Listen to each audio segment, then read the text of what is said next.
We're back once again, only on its last call. Last call, the alcohol, only on the last call YouTube channel. That's right. If you're looking at this, you are looking at the results of AEW's Wrestle Dream. I'm here with Phil Marks, Yo, Pro Wrestle Times, and yeah. Phil. You know I love you because I goddamn watched 5 friggin' hours of AEW Wrestle Dream. 5 friggin' hours with no alcohol, no tobacco, no drugs, no fast food. I decided I'm gonna raw dog it and we'll just get through this and try not to get pissed. And I blame you for that. You're the one who Yeah, said, "Oh, we well, should give it a chance. It'll be I'm a good." masochist. What can I say, man? I like to endure punishment. So I sit through these AEW events. Right now, I'm getting attacked and being called an e-drone and whatnot on X, because I'm pumped that Shinsuke is going to Pro Wrestle Noah. And so I'm getting called an e-drone right now today, I guess, Chris, even though I sit through the whole pre-show and pay-per-view and live stream it and talk about Meltzer. So you guys don't have to. But I'm just an e-drone. Well, let's start with the card. First, we had a pre-show, and of course, like Tony Khan, there was 4 matches in the pre-show. Brian Cage defeats Atlantis Jr. for the Ring of Honor World Television Championship. Yeah, And now good match. a title that is supposed to have a TV title, but they have no TV deal. Yeah. And it was a good match too. It's a shame they have no TV deal. I don't think Athena was on the card, and she's the biggest travesty of ROH. AEW's version of WWE ECW is the AEW version of ROH, and you can't tell me otherwise. Ring of Honor though is dead, and Yes. unfortunately, you have Athena, who everyone talks about her on socials. People like to go the same AEW fans go WWE's biggest fumble. It's not even. It's like no man. AEW fumbled her harder. She was over on Dynamite. They threw her on Rampage. She's getting reactions. I don't know if she ever wrestled on Collision, maybe one time, but yeah, she was over on Dark Elevation and Dark, their old YouTube shows. They stuff her down in Ring of Honor. She starts getting over with her little minions and training sketches as well. She helps get that young Billy Starks over. She's the longest reigning women's champion, and no one like Tony Khan just parades her out there for, oh, we're announcing a Texas show. So to tie it back to Brian Cage and that, yeah, he's treated Ring of Honor so poorly. This was a great match, and yeah, it was on YouTube. It wasn't even on TV. So I don't get what the whole point of even having, like, they need to just make Ring of Honor a YouTube developmental show or something. I have no idea. Like, what does it mean anything to these guys? We're not going to dwell on this too long, Chris, but yeah, absolutely despicable how Tony Khan's treated Ring of Honor. No television for the World Television Championship match that happened on YouTube. Actually, pretty solid match, but yeah, Brian Cage, good for him, you know? So the next pre-show match is Anna Jay versus Harley Cameron. Yeah. That's right. No Mercedes Moné this card. No Britt Baker. And No we have Mina the times too. Shirakawa. Chris, I'm sorry to interrupt you, my friend, but we have the times too. So that Cage Atlantis Jr. match went 11 to kick. So you're going, okay. Anna J. Harley Cameron goes 820. Yep. Bro, that's like a and exactly what you were just saying, man. AEW's got the greatest women's division of all time. Dude, we got Anna Jay and Harley Cameron. The only other women's match was Mariah May versus later in the card. I know we'll talk about it. Mariah May versus who did she wrestle again? I completely am drawing a blank for some reason. Was it Willow? Whoever it was, either way, I completely just brain farted. That shows you how much I care. Um, and then at the press conference, none of these people even had a question for the women's world champion and the greatest women's roster. AEW women's roster clears. All these people are just fake, phony. They can't even talk to Mariah May. They don't have a question. Oh, if you're too nervous, it's okay. I see Miss Kate from Fightful being like, if you're too nervous, what you should try and do. It's like, dude, if you're too nervous to ask people questions, then you're not a journalist. Like, period. You got like, or it doesn't. Nervousness just means you care in a lot of instances too, right? So it's everyone gets nervous, right? I get nervous before I go live on the air for Yeah, my but live they've streams. had.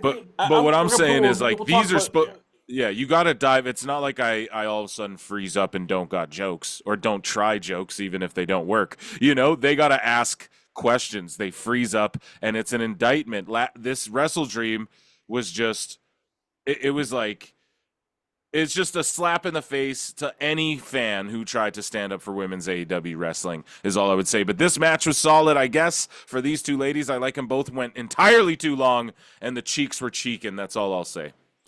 So we next go to the match, which let's say is a very colorful match. We have the Acclaim versus MXM Collection with Billy Gunn and Rico as their You seconds. look so Have the Acclaim been good to banned now by me. the Young Bucks? Are they like sort of like been like banned from even competing now in the same show? Because remember, they were the hot thing. They're getting tag titles. Now they're back on the pre-show against a team that is basically like the Yeah. Bushwhackers, comic Yeah. relief.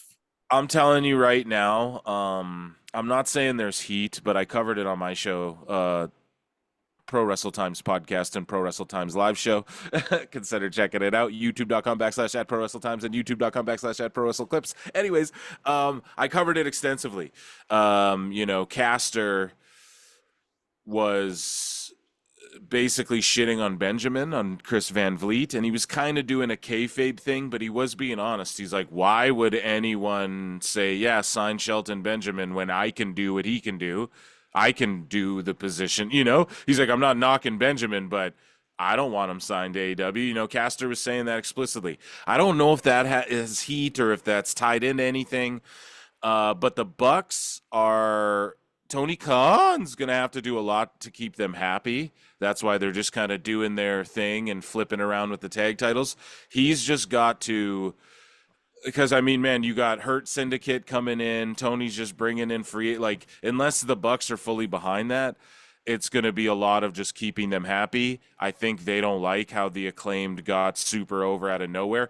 In my mind, Tony Khan, he wants to bring in these people that are over from all these other places, but then he doesn't like it when people get over that isn't already over somewhere else or that he didn't create. Do you understand what I'm saying, Chris? Oh, He I doesn't understand like perfectly what you're he saying. doesn't like when Athena gets over. He doesn't like when the Acclaimed get over on their own. He doesn't like when Ricky Starks gets over with the fans on his own. He doesn't like that shit. He likes when people are already stars from other places, or I came up with the idea. You know what I mean? He never came up with the idea for Athena to accidentally to like go kind of shoot on that girl and like stiff her because she was going too hard in the ring, and then it kind of turned into Athena's gimmick where, oh no, she starts shooting on these girls, and he didn't come up with that. She did, because it was something that happened in the ring. He doesn't like that shit when people get over, and I think there's something to that. We need to keep an eye on it. I don't think he likes that the Acclaimed are getting over on their own, and also we see Jay White back with Juice. Where's the Gun Boys? Where's the Oh, Gun that's a whole Boys now? different story. So this, No, no, no, no, no, no, it's not, because Billy Gunn's here with the Acclaimed, man. And all I'm telling you is that Billy Gunn, I've said it for so long on my show, Billy Gunn's been getting the Gun Boys ready and getting their bank accounts up and shit, but they're going to NXT one day for sure. I'm not saying it's going to happen anytime soon, but Billy Gunn is tight with Triple H and those guys, man. He is. So all I'm saying is we're not seeing the Guns either, and they fucking get over on their own, dude. That's what I mean. He loves the MXM collection all of a sudden, loves them. Well, they were over from WWE. They're doing the same thing they were doing in WWE. I don't want to dwell on it. I'm sorry, but just guys, pay attention to things like that. That's Tony's psychology, man. I've exposed it numerous times, and I'm going to do it here too on Last Call Podcast. But yeah, solid match. Again, I like all these guys. The Rico Billy Gunn moment, I pop for it. If it happened in WWE, I'd pop for it way harder. I won't even lie. Maybe that's a little biased, but it's just the truth. I was waiting for Chuck Palumbo to come out. Hey, but yeah, Acclaimed. They're being relegated to pre-shows again because yes, you're right. The Bucks and Tony Khan. So we get this match, and well, of course, Rico gets involved, and then Billy Gunn gets involved. Yep. And once again, they've signed another WWE tag team to be basically cannon fodder. They have as you said, we're now at over 175 wrestlers, but hey, there's always room for more in AEW, Yep. which leads us then to the 8-man tag team, in which we start seeing now even announcers getting snippy with each other. We Yep. have RJ City, and you have Excalibur, aka the Young Bucks buddy. And at this point, I'm sitting there like, okay, why is this happening? Why is there not professionalism? This is just, uh, Yeah, and can I point something out here too, yes, Chris? you can point The, something out. these matches are, and I'm going to bring it back to my show because I chronicle this stuff, Chris. It's all about chronicling it, okay? Not just, oh, did you hear this wacky headline? We got to chronicle this shit. I'm telling you right now. Um, so what they did, right, is, and this is what Tony Khan always does, and this is what pisses people off, this is what pisses fans off, and not only did this 8-man tag also get 11 minutes, and the last match got 11 minutes, okay, but the conglomeration, they took 2 people from this, like, 4 or 5 guy faction, Cassidy and O'Reilly, to team up with a tag team, the Outrunners, Turbo, Floyd, and Truth Magnum, to take on another 4-man team, but it's 2 guys from the Dark Order, which has like 4, 5, 6 guys in it, and then 2 guys from the Premier Athletes that have 3 or 4 guys in it. Do you guys see what I'm saying? So Tony Khan, instead of so he puts these factions together, and he's been doing this since the start of AEW, and it's what's really pissed people off. He puts these factions together. And instead of taking the 4 guys from the one faction and putting them against the 4 guys from the other faction, or having like the 3 guys from one faction take on the 3 guys from the other faction, because we have 2 trios divisions. We have the ROH 6-man and the trios division in AEW, right? To that we need teams for. So instead of doing that, he makes these 8, 10, and 6-man tags where he takes like 2 guys from this faction, 1 guy from this faction, they're a team, versus like a guy from this faction and then this tag team over here. And you're just sitting there like, what is the fucking point of this? Sorry, Chris, to swear so much on your show. What is the point of having an 12-minute match damn near with these random clumped together, like what faction progresses? What does this do for any division? What does this do for a tag division? It's so stupid, man. The only thing you can do is pop for the Outrunners because they're fucking amazing. But otherwise, it's complete nonsense bullshit. And it's so annoying that you'd even put this on the card when you could be storytelling. These are the moments. Oh, sorry, we want to see wrestling on our wrestling show. This isn't wrestling. This 8-man tag match. It's just like, a bunch of guys, let Cassidy get his shit in, let the Turbo Runners get their shit in, let the O'Reilly get his shit in. You know what I mean? Let Excalibur ramble for 5. We got that already before in an 11-minute tag match, and then we got that before in an 11-minute and then we got that before in an 8-minute match. Get 11 minutes on this, just tell some stories. I don't know. I'm going to bury it to death, but sorry. I just have to point that out.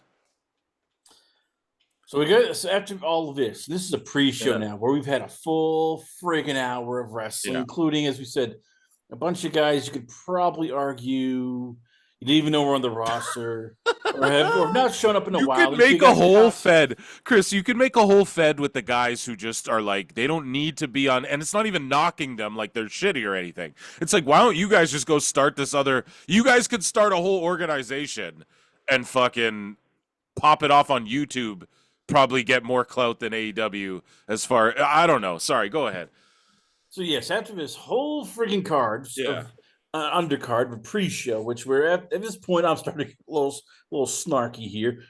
We get finally the main card, which starts off with Jay White and Hangman Page, which I like. It's a good match, but once again, there's some flaws in terms of, wait a minute here. You've had Adam Page, you started bringing it back. You beat Swerve Strickland. You then beat up Jeff Jarrett. And now you're having him job to Jay White. So, bro, it's so, oh my God, Chris, exactly. And they threw this feud together in 2 weeks. Hey, Jay White and Hangman. I go, damn, that's a feud I want to actually. Oh, hang on, there'll be more. That's what they'll say. There'll be more from these guys, and it'll be a triple threat with Jeff Jarrett next or so. I can't stand it, man. It's so stupid. Jay White, Adam Page, give them a program, give them a reason to want to fight. Don't have their first match just be on the fucking pay-per-view for $16.20 out of nowhere. It makes no sense. have them fight on Dynamite, and Jeff Jarrett runs in and just starts attacking Adam Page. You know what I mean? DQ. Jay White's like, what the hell? Then we get a rematch the next week in the main event or something. Who knows? Something like that. Build it up. Give me some reason. You know what I mean? Or Jay White's like, hey, Jeff, no, I want to fight you now. And then Adam Page gets involved, and Jay White's like, what the hell's going on with you guys? Like, come on, or something. Like, give us something to hang on to. They just threw this together. I love these guys. Solid match. The finish was really cool, too. We caught the buckshot. But they opened the pay-per-view again with 16 minutes of wrestling, which I'm not against. But you just gave me how much right before, right? And oh well, don't watch the pre-show if it's too much for you. Then it's not that, man. It's not that. I want to watch the pre-show. I want to watch Brian Cage versus Atlantis Jr., but I also want there to be some meat on that delicious chicken wing before I get. If you give me the wing and it's just sauce and bone, I'm gonna be pissed, right? So sorry. Yeah, match pretty good. Shout out Jay White. So at this point, as we said, as we've mentioned before, we're just at the point where it's like, okay, this is bad. This is Yeah. now we're getting pretty bad here, Yeah. and we finally get to the championship match for women's. That's right. We're gonna talk about that. Mariah May versus Willow Nightingale, one of The the only best women's matches of the night. I give it credit. They did a good job for what Yeah. it was. Once again, though, there's no real heat. They built this off of a week and a half. And they give it 10 friggin' minutes. Yeah. 10:50, sorry. Yeah, and listen, man, Mariah, and to Tony, he's like, well, I am giving them shorter matches now. I know that's what he's thinking in his mind, but here's the thing. Willow also, so reminder, to get this match, Willow won a 4, so this is how crazy this is, okay? Follow me, Chris. I know it's hard here, okay? With these logic trains these logic trails don't lead to anywhere other than fucking the witches, whoever threw Hansel and Gretel in the oven. But anyways, Willow Nightingale was supposed to fight Britt Baker. Britt Baker couldn't make it. She was ill. So then Tony Khan said, well, I'm going to give her 3 opponents then. So Willow is going to take on Jamie Hayter, Saraya, and someone else in a 4-way, right? On Dynamite. So she wins a 4-way, beats these 3 other girls. Meanwhile, Jamie Hayter just got brought back, gets shoehorned into whatever position she's in, right? Which is fine. She's a former women's world champion, but she comes back, does that match with Saraya, where they slam her through literal Hot Wheels and a table and almost re-injure her after she's been gone for 2 years. And then because Britt Baker's ill and can't make it, Tony Khan just throws her in a 4-way that she loses so that Willow can randomly get a title shot like within 1 week time of build against Mariah May to just lose to Mariah May. You know what I mean? Like, it buries everybody. Nobody can get over. They're just, because Tony doesn't understand. He's not like mathing this up. He's just like, well, tonight this looks great. Like, I know that's what he's doing. And that's terrible. And Dave Meltzer said it too. Dave Meltzer, the guy who says, oh, will be profitable. They'll make 61 million by this year. But he gets asked by Conan about AEW's. No, I'm not. No, I'm not. He gets asked by Conan if they do production meetings, and the guy goes, I don't know. So somehow he knows they're going to be profitable. He doesn't know if they have production meetings in AEW. And the reason why he says, I don't know, is because they fucking don't. They don't, okay? There's no plan to any of this. So Tony just buries everybody. Willow loses. Great match. And thank God Willow and Mariah also can get over on their own. We go to the press conference. They have no questions for Mariah May. All these white knights about, the best women's wrestling. And why is there no women's wrestling? 1 women's match on the pay-per-view, guys. And it was one of their better matches. No one had a question about it. And it was a shoehorn thrown together bullshit extravaganza. It's disappointing, man. Is this going to get better? I mean, if you're Mariah May, at what point do you have to start throwing your weight around in terms of demanding Tony? Like, look, you need to give me more matches. You need to give me, more build. You need to, push me more, because this is how it is in AEW. Unless, the squeaky wheel gets the oil. If Yeah. you complain enough, It, that's how yeah. you get crap done. And it If I'm seems like Tony Mariah May Khan, right now is just too like, well, I'm gonna go along with the flow because hey, I've had a nice little run. And does she need to be almost? I hate to say it, more bitchy. no, if I'm Mariah May, I stay. Now, some could argue, like, okay, WWE's more open to, they'll hire a quote unquote older lady now. They're keeping people like older lady. I don't mean to say it like that, but they will keep Asuka on the roster. Uh, Tyra Valkyrie got released because she was too old or whatever is what they or Lady Frost never got signed because she was great but she was too old or something like that. They weren't looking at older talent. I don't think WWE's looking at anyone age like that anymore. They're just looking at work because even if they can get a few good years out of someone, they're good to go. So in the past, I'd say Mariah May, you're 26 years old, get the fuck out of AEW. But in 2024, she's so good, I would say just keep your mouth shut, do whatever Tony Khan wants you to do, and make the best of it for the next 4 years. Become a multi millionaire off this guy, and then just leave for less money because you got a bunch in the bank. Go to WWE when you're 30. She's gonna get over anyway. She's a supreme talent, and she has friends over there in WWE too. Now she has a lot in AEW. Wrestlers got friends everywhere, right? But all I'm saying is Mariah May in WWE in NXT as well would be amazing. She could do it when she's 30 as well. Might as well But I just mean, mark but Tony in for as four I years. said, for now, what do you do then? Because if you're You just Mariah May, mark him in which for money and just do what he wants you to do and just have great matches. Keep getting over. Like Mariah May, she's a channel stopper. Whenever she's with Mina Shirakawa, the fucking proof is in the pudding. It's in the numbers, and I put it over too all the time. The HLA, yeah, Mariah May gets over whatever she's doing. She knows how to cut good promos. She can wrestle good. She's their world champion.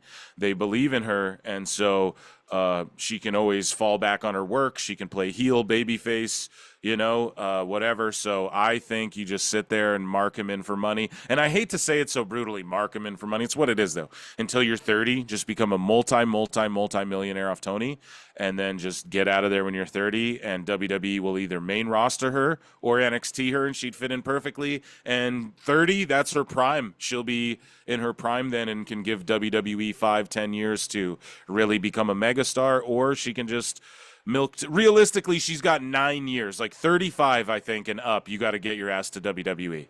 That's my opinion. You got about 5 years there to really try and kick down a door in WWE. I think, and establish yourself as I'm gonna be here forever. Or I'm gonna be a main eventer or kind of be a floater.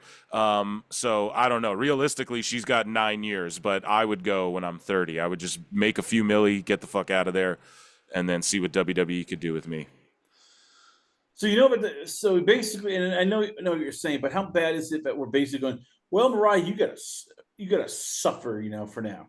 We know it's I gonna don't think she's suck. suffering. I don't think she's suffering. I think she's being featured a lot. She's on TV. She is getting storyline. Like she's had, some would say the most compelling stuff in AEW has been her and Tony Storm, even though it Yes, hasn't that was been. one. There's But been a lot of holes in that story, though. If you really break it down, it gets illogical. But the whole Tony Storm character is so fucking outlandish that it's like whatever. It's they're allowed to get away with it in that story because in my opinion, it's because it's so good and just watching them all interact. but Those that's what I three mean. And characters. I hate to cut you off, but No, it's fine. you're basically saying to Mariah, well, for 4 years you just suck it up and just Yeah. go with the flow.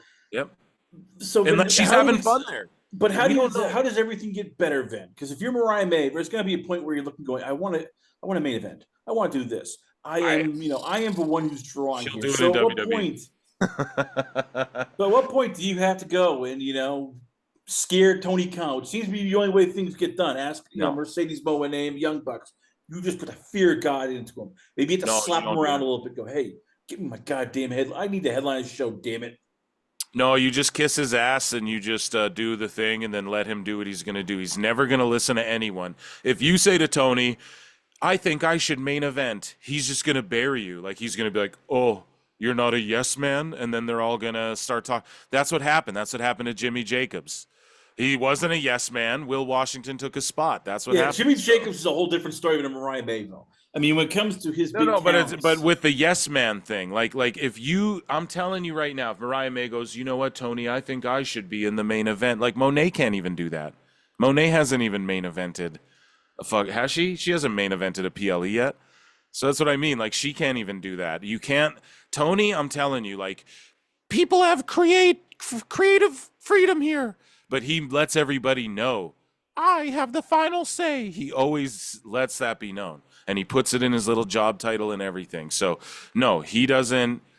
Um, no, not even Monet can talk him into main eventing. He doesn't value women's wrestling. It's all a front. He just signs them up and then tries to keep people quiet. And then Willow, I think he looks at like a homegrown. That's why he keep her and Statlander and Britt. I think that's why he always finds a way to factor them in, because they're like homegrowns. I think he looks at Mariah May that way too a little bit, even though she was kind of over from Stardom. Like I don't know. Stardom fans will tell you all about her. They they can't wait to tell you all about her. But yeah, I just no, they're no one's gonna do that with him because the people who do that end up leaving the company. And which even means that though Mariah Jim, May would be in WWE within weeks. So you're making my point, but we're gonna move on because, as I said, we're gonna be going off of these topics for hours and hours. So we go to a singles yeah, match for the AEW TNT Championship. Jack Perry, aka the Scapegoat, or basically Drew McIntyre's small child, versus Katsuyori Shibata. Match is basically quick, It's a crappy pending where Shibata gets in the rear naked choke. a quickie. It was Perry, 9 minutes, bro. yes, Perry falls back. Shibata pins himself, and then we get the angle, which is the return of another small child, Daniel Garcia. Now, what happens as they're having to stare down? MJF returns, Yeah. and he's looking, all main event in Hollywood. He's coming down. We're gonna have a triple threat, but no, what happens? Jack Barry blasts the idiot in the back, aka Daniel Garcia, leaves. MJF does a quick promo. One of the best things about AEW. Then what happens as he's beating the crap out of Daniel Garcia? The return of Adam Cole, baby. The same guy who screwed MJF. What does MJF do? Does he wait in the ring and try to attack Adam Cole, who he's bigger than? Nope. He runs away like a scald dog. Oh, this is just, I just sat there getting pissed. Meanwhile, you were having another of your Red Bulls, and I am ready to just start, taking a picture of my rear end, sending it to Tony and going, kiss it, because that just made no sense, that whole angle. It's you bringing one return, then two returns, three returns. And meanwhile, you just make Jack Perry once again feel like you're a nobody. And maybe this is, payback for him running off CM Punk. Although we could blame Tony for that. But no, this is just Tony going, I need to deliver. Let's have one, not two, not three. Let's have three returns. And a turn. Well, Oh, I will say this: if Dave Meltzer doesn't criticize this show for being quote unquote an angle show, or criticize it for all of the run-ins that happen, like he did at Bad Blood, then, well, let's be honest, he's not going to. Sorry, I gotta make it about Meltzer here every now and again. But yeah, so they did like 6 weeks worth of fucking storylines. They did like 3 weeks worth of returns and shit in one in one little segment, which is fine. It's funny that Adam Cole spent like a year. Think about the psychology again. Like, I dissect these things and break them down like this because it must be known. We can't just like forget these things, okay? Adam Cole spent a year as the devil, hijacking the show and attacking multiple wrestlers and literally sitting there like a psychopath pretending to be MJF's friend while he was literally hacking the live feed to the AEW broadcasts and the Titantrons for a year just to come back and be a babyface and save Garcia. Then at the end of the show, Cole runs in as well. And I'm not trying to jump ahead, but at the Daniel Bryan thing. Cole runs in as one of the many baby faces, so he's like, I'm the baby face leading the charge. But weren't you invading the company as a devil guy and hijacking the show and attacking everyone on the roster and beating people up? And you have this faction of guys who are still bad guys. If you still watch the Kingdom and Roderick Strong, they're all still bad guys, but you just come back and are this baby face. I'm gonna get revenge on MJF for what? You stalking and harassing him? For him attacking Garcia, why would you care? You attacked all these people as the devil guys. It makes no sense at all. And people go, well, Roman Reigns is a babyface in WWE. Bro, Roman Reigns is still saying no yeet. He's not high-fiving and hugging and kissing babies. He's still him. He said, nothing changed with me. I'm just here to, I got bigger fish to fry type thing. And he even looked at Cody and said, it's going down. So it's not the same thing at all. Roman's not running out to save like whoever from whatever, other than like Cody, but that's his literal, he's just beefing with Solo and them, So yeah, he's running out to save Jimmy and shit, but that's, it's not the same thing as Adam Cole. Just they completely reverse now. It's not even that. Because it's so stupid. Well, it is that because that's what really just pissed me off. I think the problem was this. You have MJF, who is supposed to be a big, physically bigger, and he's running away like a scared little puppy. I know. No. Yeah, I was. Trust me. I'm like, I tweeted out today. So exactly to get to that. So, I tweeted out today. Daniel Garcia. Okay, if people trying to tell me Daniel Garcia is a top guy and he's a main event player, I'm telling you, this is like trying to tell us Frankie Muniz is going to star as Batman.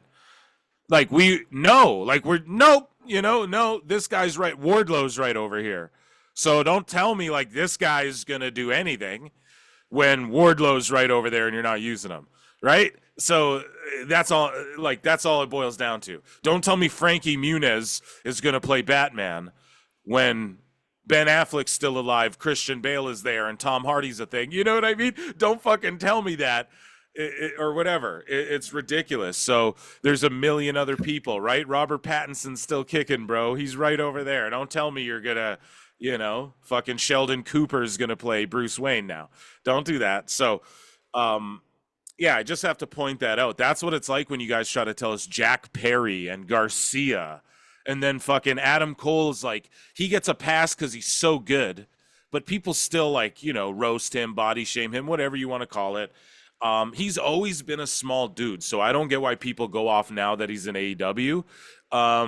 He's able to make it work, but there's only so many guys who can do that. You can't have Perry, Garcia, Cole, and then MJF running away when he's like supposed to be your top guy. I don't know, and then.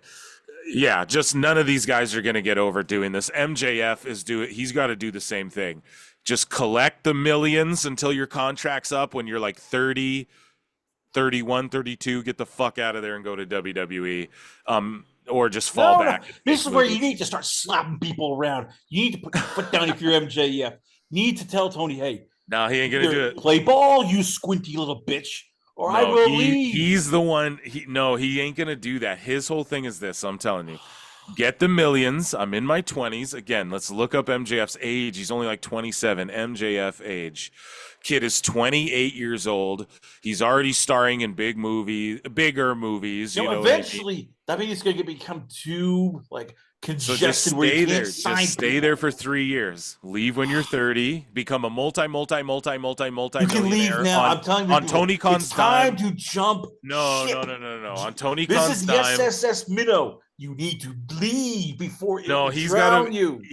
He's got to be the world champ again at least one more time. But no, he doesn't, because remember, we're gonna get to that later on here and show creative control. But anyway, so we then go to the 3-way match for the AEW International Championship. 20 freaking minutes. I'm really freaking. I'm starting to get really pissed. I'm ready to tell you to go F yourself. And we get Konosuke Takashita versus Will Ospreay versus Ricochet. Oh, by the way, Ricochet, how does it feel to go to a company where you at least were winning some matches in WWE? Now you're just losing everything. But that's a whole different story. So this match went on for 20 friggin' minutes. TV title only gets 9. Singles match for the Women's World Championship gets only 10. But no, for this 3-way, we're getting 20 minutes and 45 seconds. That's right. Yeah. second I give longest here. I give Tony Khan credit for this. Like, okay, now this is gonna sound so dumb because if you chronicle it the way I have, it's like Fletcher takes everyone to the limit. But they had Ricochet get taken to the limit by Fletcher, but then beat Fletcher, but then go to the limit with Ospreay, and then go in this 3-way, and then he loses, and then it's to set up Fletcher Ospreay. So like they're trying to get Fletcher to look strong and over. I'm not like totally mad at that. Fletcher just needs a new look, but I see it. I can see, and I'm okay with like his slow build, but it's I get it. I'm giving AEW credit, and people are gonna, oh, come on now, Phil. But Konosuke Takeshita, a guy I've been saying should have been international champion this whole goddamn time, a guy that I've been saying push, push, push. He's awesome. They throw this belt on him, whatever. He gets the win. Ospreay's going to do bigger and better things, and they need him to get to. I think Bruv is going to be the guy to take out, like, Moxley and Whitepool Combat Club. I think we're going to get, like, Hurt Business versus Swerve and all that. Because that segment happened somewhere, too, where MVP... Oh, yes, we're going to get to that. You're speaking up and that didn't happen yet? Okay, sorry. I didn't know if we skipped over it or not. But, I just wanted to say this, though. Good on Takeshita, but this match was very much like... It was indie-rific. It just didn't even need to be this way. Popping up at 2. And at this point, I'm ready to just start telling you to go to hell. Yeah, Destroyers and Poison Ranas, man, get that shit out of wrestling for like 10 years. Don't break one out for like 10 years if you're anyone smart, because those moves fucking suck, and everyone just no-sells them and then does them to the guy right after. Super dumb. Shout out to Keshta, though. It's his time. Sorry, go ahead. So now we get the return of Swerve as Prince Nana introduces him. Yeah. And then we get, then MVP and Shelton Benjamin come down. And it's a decent little promo, but once again, let's talk about the elephant in the room. All the black wrestlers are together. It's like, no, they can't interact with the guys. They have to be together. And people don't keep the same energy at all. If that was Triple H, sorry to cut you off, Chris, they would be all over Triple H's ass. But because it's AEW, they don't say anything. And MVP's been giving his card to who? Leo Rush, Mercedes Moné, Swerve. So he's trying to get together this black wrestler faction. Meanwhile, they tried to criticize Triple H for the same thing. Meanwhile, the guy MVP comes out publicly and says, "No, I never met like." People spun my words. I don't think Triple H is racist and all that. So the guy literally doing the same thing that they accused Triple H of doing in WWE, and they want to call Triple H a racist, that same guy said, no, Triple H isn't a racist, and he's doing the same shit in AEW, and none of them have criticism for it. Sorry, Chris, go ahead. So we get this whole thing, will Swerve, will he, won't he? And then, of course, Swerve goes, no, I'm staying. I'm loyal to Prince Nana. I really hate that, but it's a whole different story, different day. Yeah. And... are we getting a return of Bobby Lashley? No, because we already had 3 debuts. Yeah. Or returns. Instead, we're getting a face-off between Swerve and Shelton Benjamin. That's right, folks. And that'll be a great match, man. That match will be awesome. I like, Shelton kind of bumbled around. It felt like he didn't. Whatever happened there, the timing was a little off, like promo-wise. But that match will be great. But here's the thing. Let me tell you this: Fightful Select reported that Lashley was supposed to have a debut there, but he didn't because they thought that Swerve just coming back couldn't get a beat down. That it would be too. So it wasn't, we had too much debuts. The reasoning was, Swerve couldn't get a beat down. It would make him look bad, so they're going to do it at a different date. But it was considered or something. So I don't know, guys. Do with that info what you will, but that's what Fightful's claiming. Yeah. So my biggest problem is this. We're teasing us. They're teasing us with good things, but we know what's going to happen. And I know you don't want to hear this. But one, Bobby Lashley's going to debut, and in 3 months he's going to lose to go out like Pockets. Not Cassidy. Or he will lose to Daniel Garcia. And you know he'll lose to Darby Allin. Let me finish here. And then in 6 months we're getting the mixed tag team match where it's going to be Okada Moné versus Swerve and Will Nightingale, and Mercedes is going to beat Swerve Strickland. Why? Because Tony doesn't give a rat's ass about black wrestlers and creative control, bitch. Mercedes Moné. No, that's never happened. You say that, But I'm telling you right now, we all know And what the problem happens. with the creative control thing is everybody has creative control in AEW. Yeah, but Everyone Mercedes has it. is a higher level No, but it's because she's not getting because paid the no, it's big not bucks. because you're like she's gonna beat a dude. Dude, she Yes. doesn't. No, she can't even main event. Tony, at the end of the day, has the final say. Everyone has creative control, but I have the final say. At the end of the day, he flexes that. He said it just recently in a media call. So, no, Monet can't even get in the main event. A woman will never fucking main event an AEW card. An AEW PLE. Right now. It just won't happen. He puts 2 women's matches on the whole thing. So all I'm telling you, dude, no, Monet can't even work her way into a main event. She has creative control as far as I want this to be my manager. I want to wrestle her, and like she's having a match with Queen Aminata on Well, Dynamite. all right. So we'll agree to disagree. But the other part, you That's know, the it's going to extent of her happen. creative control. No, Mox has but you know creative control Dana, too. you know Mox exactly has what's going to creative happen. control too.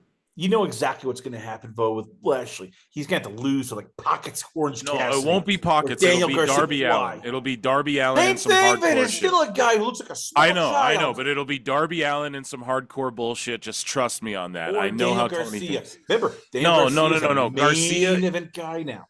Nah, I know. They signed him to a big contract. I know, but you have to understand, Lashley won't put over fucking Garcia. You have to understand that. He won't let Garcia do shoot moves to him. Oh yeah, I'm gonna stretch him and tap out Lashley has creative control too.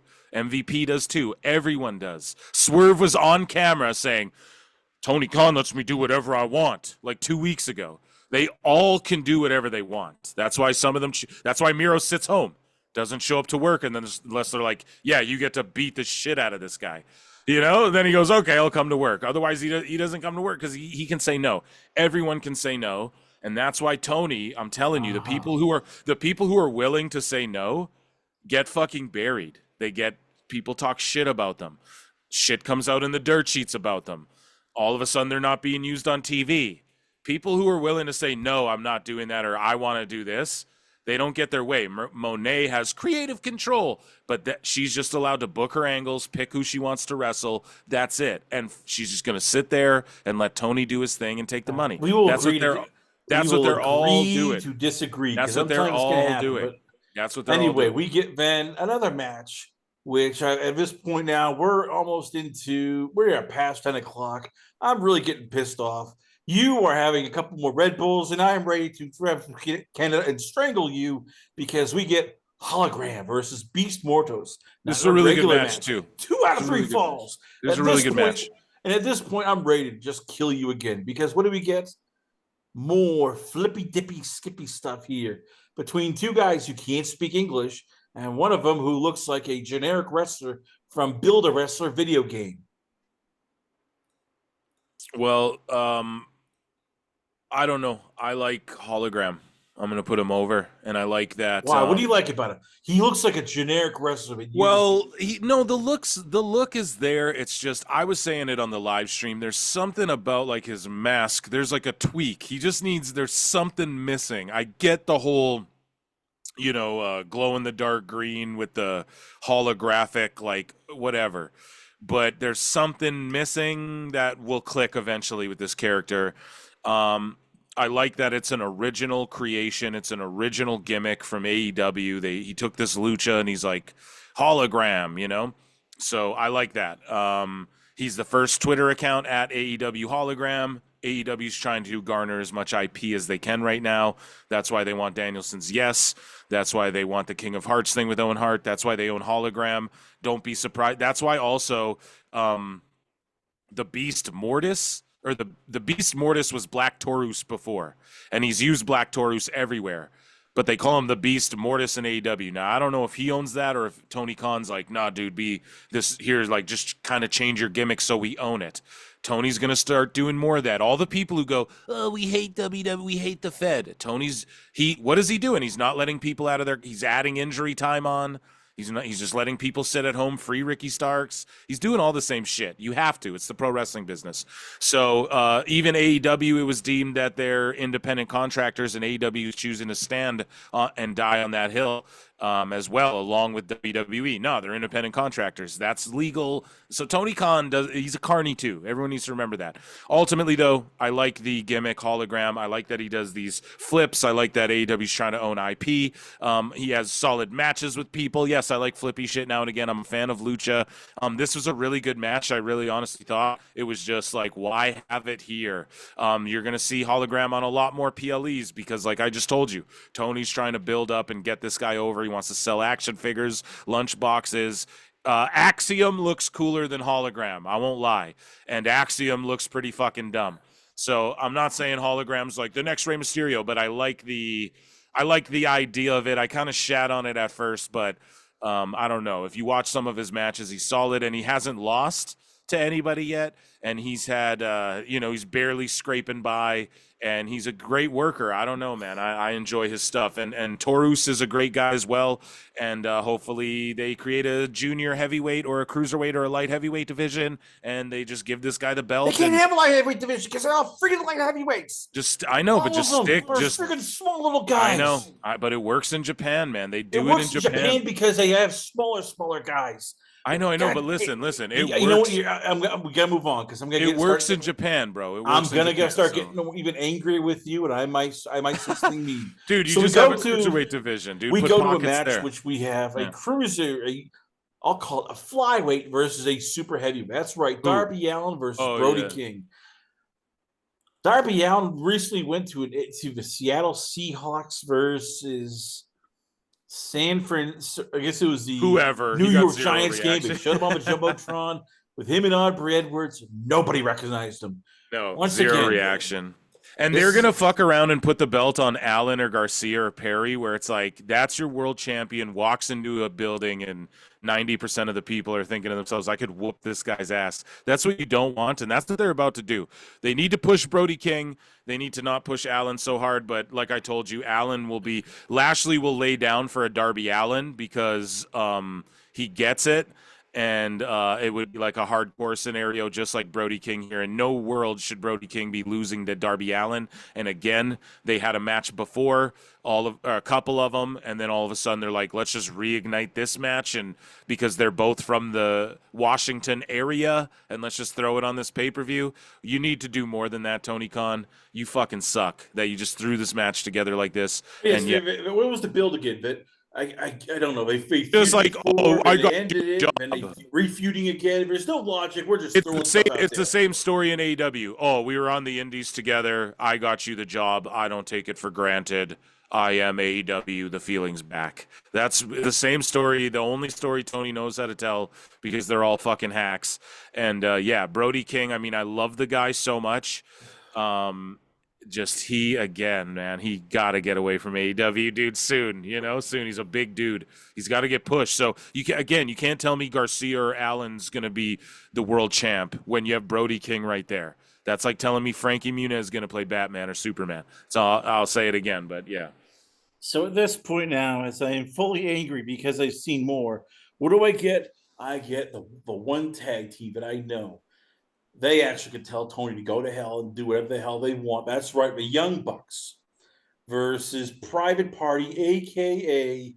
the Conquistadors. You know that team, the team that always lost in WWE. Well, that's the Private Party is, and I like them. I actually think they have, potential. But what happens? We get another Young Bucks match where they overcome all the odds. They're hitting all their moves. They end up, overcoming. We get shots of a crowd of all the other black talent around that's looking on. And the Young Bucks beat the Private Party after they do the Meltzer Driver, after they do all their moves here. Yes, the Bucks basically, Tony Khan is their bitch. Whatever they want, whatever they do, they do it.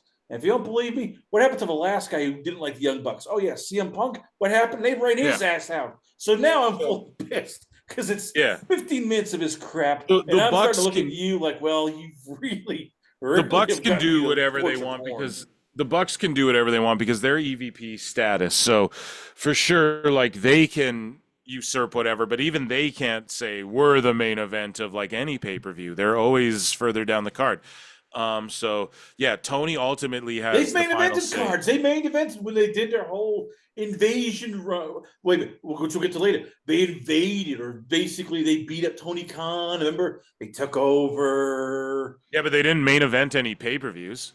Yes, they did when they Which had the one? whole the steel cage match, where That wasn't basically a pay-per-view. That was just on TV, Blood and Guts. It was just on it's TV. same thing. They headlined it, and Nah. we sat, and I once again Nah, sat there and Tony watched looks that. at But it. No, anyway, Tony. so as you The said, blood and guts is always the main event of the blood and guts event, but Tony doesn't have enough confidence to do. He doesn't value tag wrestling, trios wrestling, any of that shit. He's just a mark, dude. He doesn't actually value women's wrestling. He just is like, I'm gonna throw matches together. He has so no even, idea but how to anyway, establish we're it. getting on topic. So at this point, even you were going the Young Bucks in the freaking co-main triple in a co-main event, or the third match, the second match from the main event. Oh, you're pissed. What does Tony do just to screw with us? Mark Briscoe versus Chris Jericho in the Learning Tree. And at this point, it's 11 o'clock, and I'm ready to really, really, really murder somebody. Oh, this is just at first point. Jericho has to go away for a bit. People are just tired of him. It's not we hate you, Heat. It's please go away. You're just like the turd in the punch bowl. We can't get rid of you, Heat. That kind of heat. And even I'm looking, going, oh my God, he's gonna try to do some of the moves he can no longer do. And as somebody who's old and out of shape, I understand that. Unfortunately, I'm no longer in my 20s. I can't do what I used to do then. Jericho should understand. You can't do it. You're in your 50s. You're not a spring Yeah. chicken. He's becoming Randy the Ram in real time. But no, he's Jericho owns some of AEW. So no one talks about that. I'm the only one. Phil Marks at Pro Wrestle Times, at Pro Wrestle Clips. I'm the only one calling this shit out. He owns a chunk of AEW. I'm not going to say Meltzer does, although Eric Bischoff makes a very So he owns compelling what, two argument he percent? does. He owns 2%. Yeah, yeah, Who maybe cares? even He got more. them off. Maybe If even you more. said Tony can, Jericho owns a chunk of AEW, man, for sure. I think it's like that's why he's all over every pay-per-view. He used to do every press conference until the NDA stuff went down, which is funny enough. He hasn't done one since. He does, he's the way he talks on Busted Open Radio about the company and everything. And I get it, like I'm riding for my team, but it's more than that. If you really think about it, he must own a stake in AEW, and that's why he's like, I'm going to be here for life, and he goes to bat so hard for it. That's my theory, anyways. I don't know. Yeah, shout out this match. It was shit. Whatever. I don't know. Shout out Mark Briscoe. He's the best, and I'm glad he won. So So at this point now, it's 11:30. We figure, okay, we're here till 12. And that match went 15 minutes, bro. Mark 15 Briscoe and minutes, Jericho went 15 minutes of time I can no longer get back in my life. But hey, you know what? At this point, I'm looking at you going, well, can't get any worse. Usually can't get any worse. No, I was wrong. We get the main event, which is Jon Moxley versus Bryan Danielson from the AEW World Championship match. Yeah. Remember when Tony said, "Oh wait, Bryan Danielson, he's." Bryan even said, "I'm here for the younger talent. I want to put them over. I want to help them." Yeah. Well, what did he do? He lost to friggin' Jon Moxley for the title. Which I called, by the way. I called that. Yes, I know. Yeah, the minute they announced his retirement, I'm like, it's going to be Moxley, right? That's the only guy that makes sense. Because they started out as rivals in AEW, and then the story was they were sort of immediately thrown together as friends, and then they grew a bond. Now Moxley's doing this. I didn't think it would be so soon, but yeah, man. Moxley, I'm not mad at it because it makes sense, and they're friends in real life. Like, they're really tight. So it makes sense to me, and their wives are really tight. So it makes sense to me that Moxley would be the guy. I know a lot of people are saying Yuta or like Danielson's going to come back and put over Yuta, but no, man, that's not how Tony Khan thinks. Tony Khan put this group together, and then what did Pac and Claudio instantly do? Do a job. It's also that Moxley can just get a couple wins and win the title again.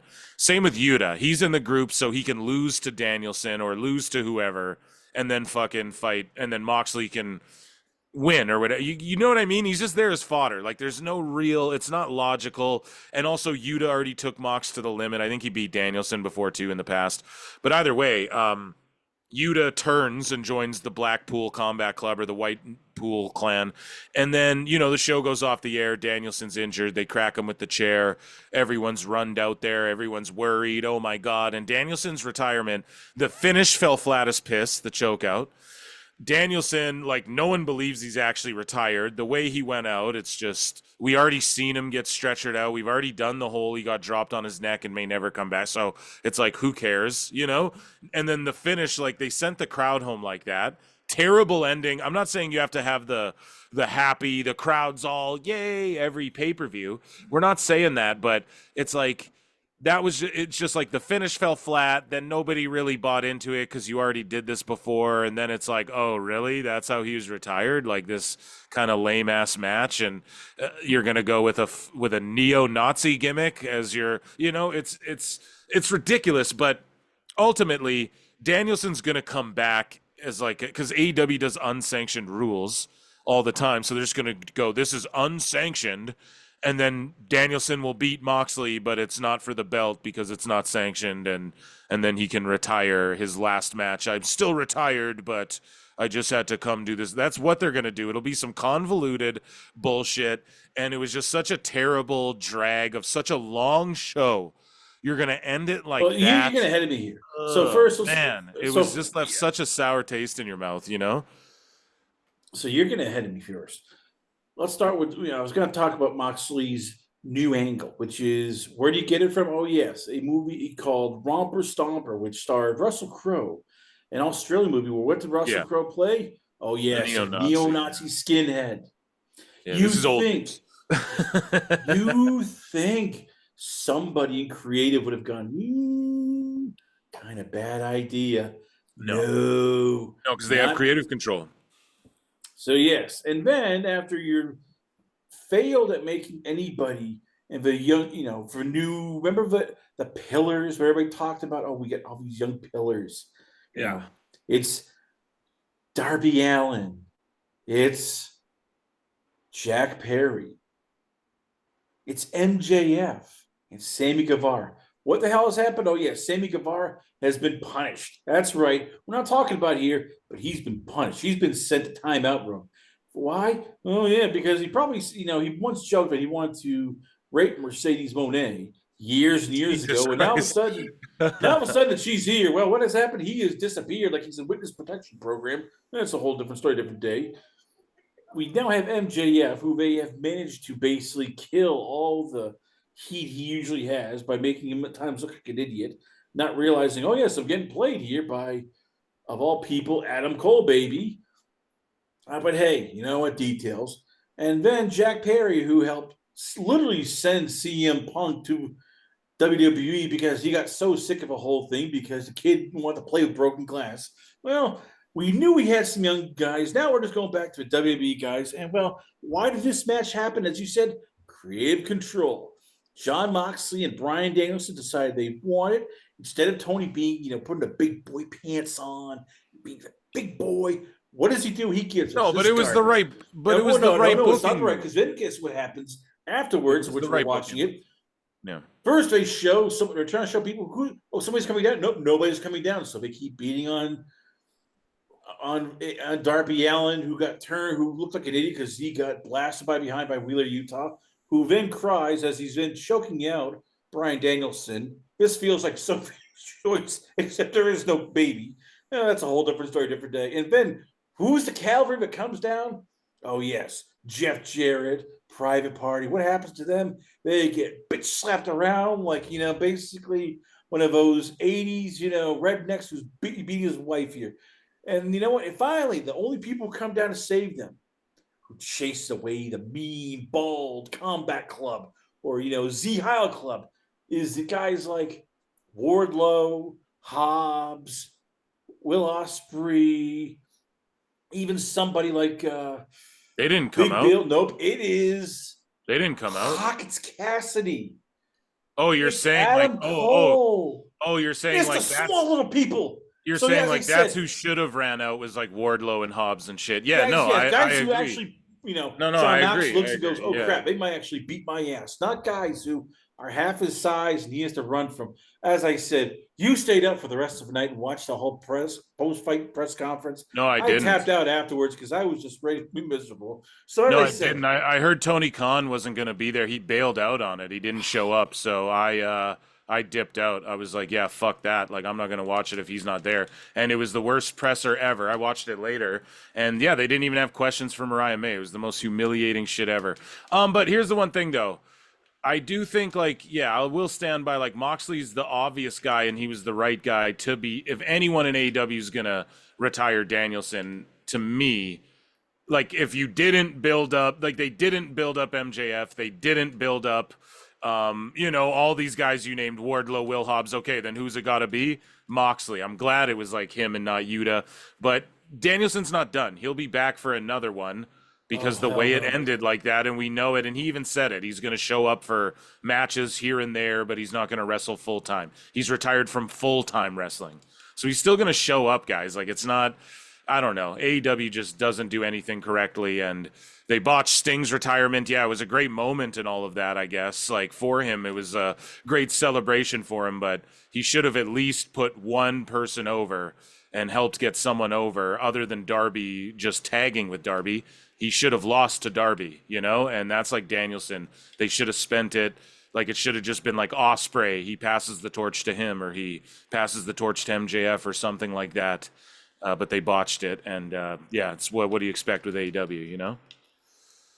If I was not a lovable man, I would declare that you as payment owe me for your birthday this Saturday to go cold sober, no drinking, no pot, no No, fast food. I would demand that since I had to do that for no that fast show. food. Yeah, dude, Yes, fast I food's would amazing. demand that Yeah. is repercussions. So like, I'm a nice guy.